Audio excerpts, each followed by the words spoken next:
We were able to save this customer time and money by half, as well as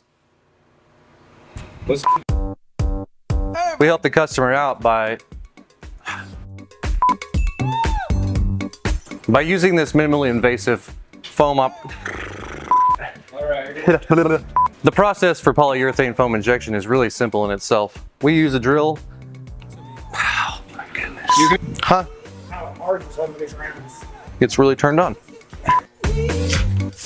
It worked out. Customer's happy. It's all good. Awesome.